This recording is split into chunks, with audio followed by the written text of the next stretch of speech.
Black Lives Matter activists and MAGA warriors are similar. Why this is good news for Agorists. By Graham Smith, June 17th, 2020. Why does one adopt principles?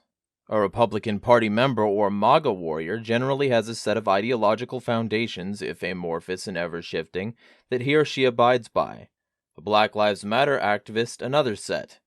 Even though within these two respective movements there are a variety of individual opinions, often diametrically opposed and contradictory, the images of the groups as packaged by mainstream media appear more or less homogeneous. At root, however, most members of these groups want the same thing as anarchists, voluntarists, and agorists, whether they know it or not. At the end of the day, it is the individual that matters, and not the easily dismissed label. Left and right. Two sides of the same COINTEL. Of course, media-fueled division is intentional, and it helps to sell the dumbed-down divide-and-conquer narrative to a population of fearful individuals. As such, there is merit to examining some of the actual positions of individual members of these groups to get a clearer picture. When one does this, a stunning truth emerges.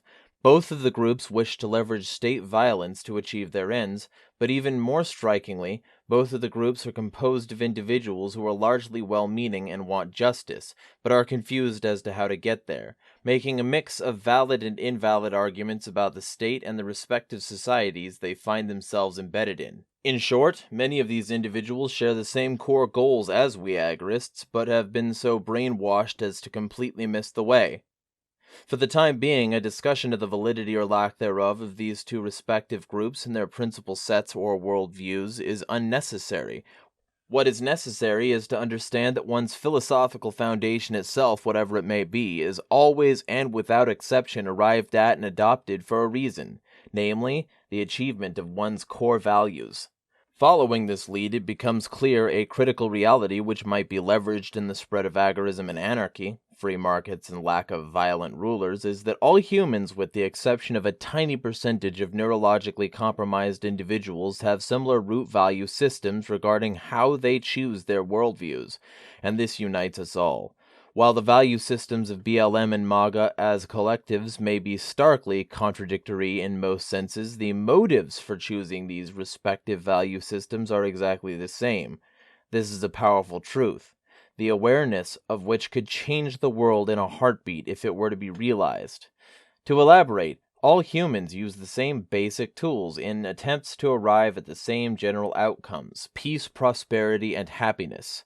The means by which these tools, actions, objects, and time are leveraged has simply become perverted. The vision of some of the most media-sensationalized fixers and influencers associated with various movements has become dim, distorted, fractured, blurred, and or completely blinded by statist and collectivistic propaganda. Both the so-called conservatives and BLM, for example, are trying to attain their peace, prosperity, and happiness in their own way. What's gone wrong is on two levels. First, any collective not based on self-ownership is doomed to violate people and crumble at some point. Second, sociopaths are attracted to positions of power in any such group. Politics is one hell of a drug. The same way a completely intoxicated, bath salt snorting, batshit tripping mechanic might try to get his vehicle back in working order by duct taping Grateful Dead CDs to the engine block and then beating his kids with a socket wrench, the MAGA and BLM hive minds are attempting to change society for the better by putting on wild spectacles and advocating violence against their fellow human beings by leveraging the socket wrench of state power.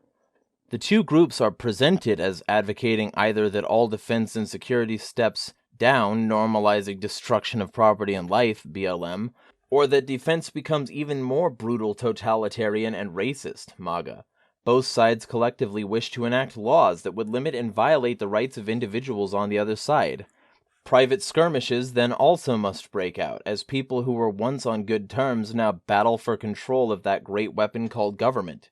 If you notice, much of this description is the perceptions and images of the movements. Individuals involved in and the official positions of MAGA and BLM are often not so cartoonish and sometimes do make sense, at least in theory or by some stretch of understanding and imagination, even if illogical or immoral. But individuals get swept up in the warped perceptions that mass communication sells. That's the real poison at work. And that's not to defend either group either, but we'll get to that later. While both collectives miss the mark simply by being collectives, which to one degree or another disregard the individual and natural rights attendant thereto, the vast majority of individuals in these groups, I posit, when dealt with and talked to as human individuals away from social pressure and not under the group label, can be reasonable, caring, and good people at core. Shocking, I know. But they, by virtue of buying into groupthink, help lend credence to evil anyway. By way of believing lies, they turn themselves into rabid, violent animals, indistinguishable from the mob. Two opposing voices calling for the same thing. BLM leaders are making valid points. The anger is justified. Some are making horribly flawed arguments as well. The same goes for the statist Republicans, MAGA crowd. Here are direct quotes from both Black Lives Matter and a conservative Republican influencer. Quote, Black Lives Matter equals defund the police. Black Lives Matter, DC chapter. Defunding this violent social protection agency that kills, maims, and pillages society is a great idea. 100% on board.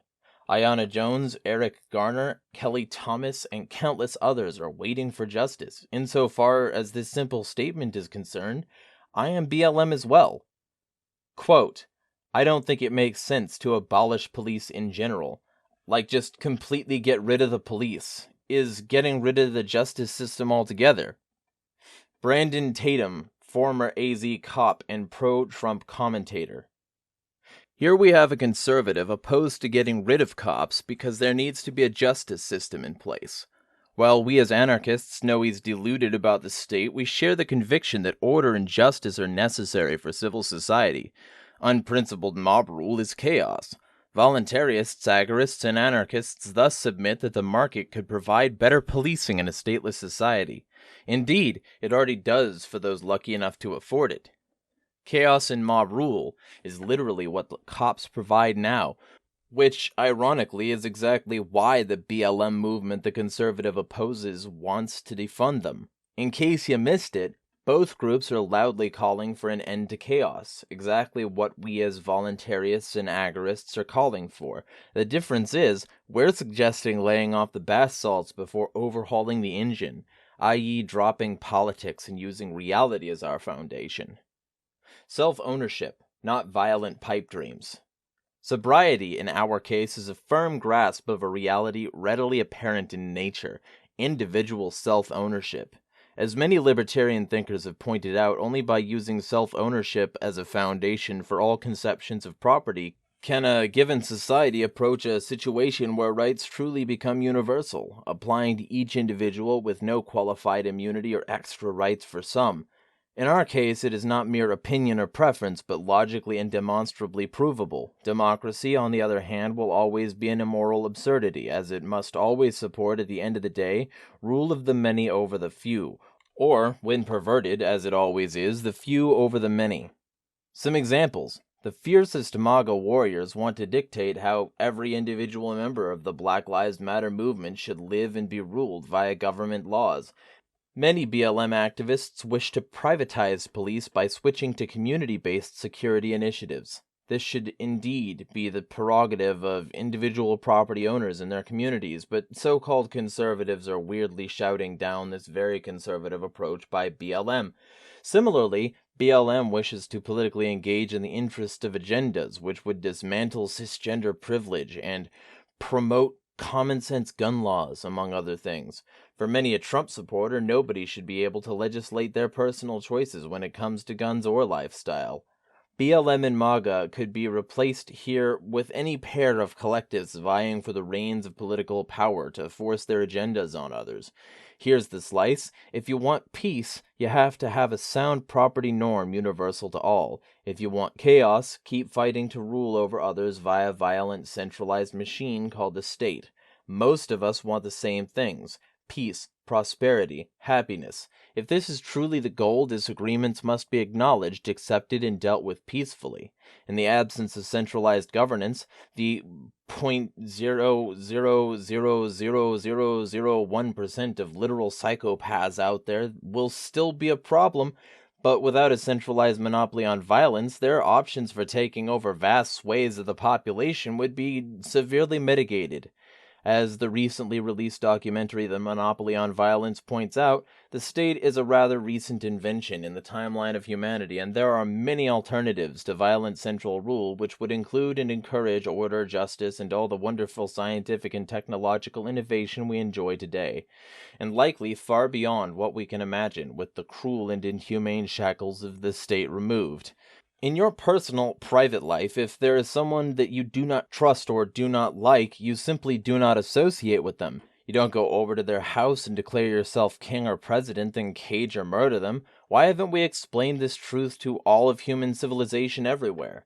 As the Chaz Autonomous Zone in Seattle is now showing, individuals, no matter what banner they gather beneath or what pretty slogans they shout, will always seek order, and there will always be those who try to violently usurp the self-ownership of others. Chaz has no property norm based on the concrete reality of individual self-ownership. It will implode and devour itself soon enough. The question is, then, how to achieve this order without systematically violating any individual's right to their own life, body, or property. Once it's protested that even one person must be violated for the greater good, logic has exited the position, and the dissenter is in a performative fallacy, in that he himself would never abdicate for the loss of his own individual rights. Awareness, the solution to the hysteria. When talking to a BLM supporter, throw out whatever the news told you to think, good, bad, or in between. Listen to the individual. When talking to a Trump supporter, do the same. This doesn't mean accepting their cultish, violent views on things where they may have them. We all have traces of them here or there, but it does mean looking more clearly at reality. Nor does it mean accepting their respective movement or agenda is overall good and just. The author is of the personal view that both MSM-fueled movements are ill-intentioned and essentially anti-freedom, but most of the everyday individuals involved are just drunkenly trying to achieve peace in misguided fashion, and there precisely is our in as agorists. If an individual, no matter what movement they may be associated with, is truly aiming for peace, prosperity, and happiness, that is where agorism can be sold. Like your guns, MAGA men, keep them all and get whatever you want. Want community police instead of abusive, racist pig cops, BLM supporter? Hell yeah, let's do that.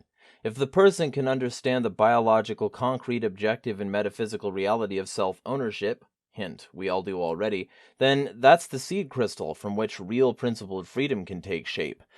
For the extreme, real racists. Still hate black people? Don't live by black people. Still hate white people? Don't live by white people. The rest of us agorists will be busily engaged in market transactions with whomever we please because free trade doesn't care. If one wishes to limit their customer base to bigots, more power to them. There will be no state in place to bail you out when the great majority of peaceful non-bigots stop shopping at your business. We must be realistic after all. It's a child's fantasy to think that bigoted hatred and racism will ever be 100% erased from this planet, or murder, or rape, or theft. The state, however, guarantees these will continue to happen in massive, systemic fashion by affording special seats of power to a few select humans with greater rights than the others. Voluntarism and agorism, anarchy, no such thing. Finally, many protest that even within the anarchist idea that a person owns their own body and life, and by extension the property they fairly acquire thereby, there are gray areas.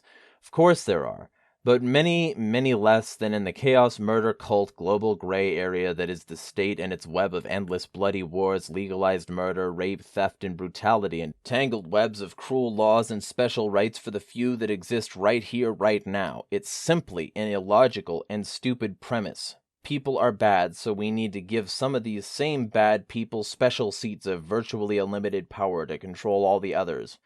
Get real. Fuck off with that noise. And at the end of the day, reality is the rule. No set of ideas arrived at dogmatically apart from awareness of reality will serve to do anything but imprison the holders of those beliefs. The same goes for so-called libertarians who cannot think things out for themselves apart from a political party's prescriptions or an ANCAP page's favored opinions. Voluntarist and agorist principle is arrived at by way of awareness and not the other way around. Awareness This is how gray areas and difficult situations are already dealt with in real life, and even the most revered member of the Libertarian Party who cannot see that capitalist corporations such as Amazon still sometimes participate heavily in statist evil, or that someone stumbling onto their property doesn't necessarily make defensive action moral, is no better off than a red-faced shouting MAGA zealot or an anti-white BLM bigot. What finally separates individuals into two groups is ultimately this: are they truly seeking peace, prosperity, and happiness, or are they just seeking to control others? Individuals of the former persuasion, regardless of their group identifications now, can always be brought around to arguments for the peaceful markets and societies of agorism. The latter group is doomed from the start to seek chaos.